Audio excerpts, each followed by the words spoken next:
وضو کا طریقہ: پہلے پاکی حاصل کرنے اور ثواب پانے کی نیت کرے اور بسم اللہ پڑھ کر 3 بار دونوں ہاتھوں کو پہنچوں تک دھوئے، پھر 3 بار کلی کرے اور مسواک کرے، پھر 3 بار ناک میں پانی چڑھائے اور بائیں ہاتھ سے ناک صاف کرے، پھر 3 بار منہ دھوئے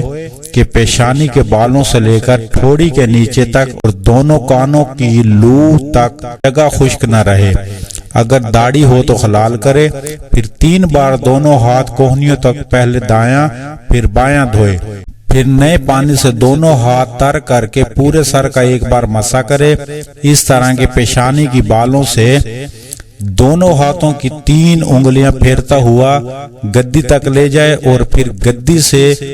ہتھیلیاں پھیرتا ہوا واپس لائے، پھر شہادت کی انگلی سے کان کے اندرونی حصہ اور انگوٹھے کے پیٹ سے کان کی بیرونی سطح اور انگلیوں کی پشت سے گردن کا مسح کرے، پھر 3 بار دونوں پاؤں پہلے دایاں پھر بایاں ٹخنوں تک بائیں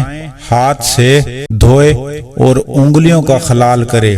یہ طریقہ جو بیان ہوا ہے اس میں بعض وضو کے فرائض، بعض سنتیں اور بعض مستحب ہیں، جن کی وضوحات یہ ہیں۔ وضو کے فرائض: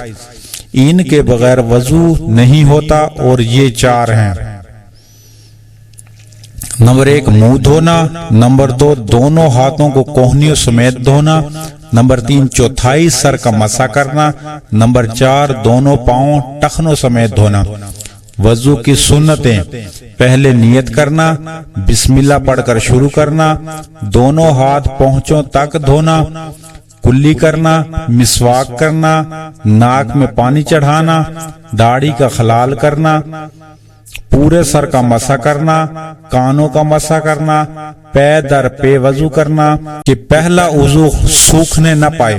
ترتیب سے قائم رکھنا، ہر دھونے والے وضو کو 3 بار دھونا۔ وضو کے مستحبات: گردن کا مسح کرنا، قبلہ کی طرف منہ کرنا، پاک اور اونچی جگہ پر بیٹھنا، پانی کے بہاتے وقت اعضاء پر ہاتھ پھیرنا، بغیر ضرورت دوسرے سے مدد نہ لینا، دنیا کی باتیں نہ کرنا، بچا ہوا پانی کھڑے ہو کر تھوڑا پی لینا، وضو کے بعد کلمہ شہادت یا یہ دعا پڑھنا: اے اللہ مجھے توبہ کرنے والوں اور پاک لوگوں اور اپنے صالحین بندوں میں سے کر دے۔ ان چیزوں سے وضو ٹوٹ جاتا ہے: پاخانہ، پیشاب کے مقام سے یا کسی جگہ کا نکلنا، خون، پیپ زدہ پانی کا نکل کر بدن سے بہہ جانا،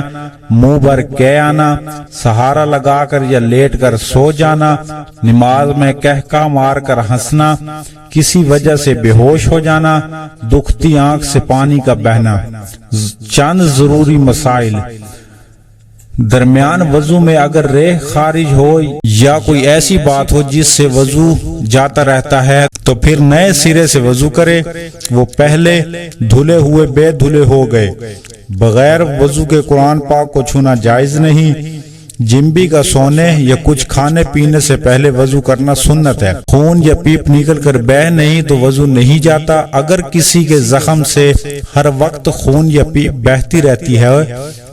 یا ہر وقت پیشاب کا قطرہ آتا رہتا ہو یا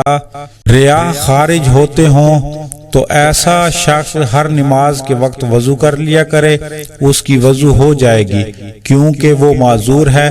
جب تک وقت رہے گا یہ وضو بھی باقی رہے گا۔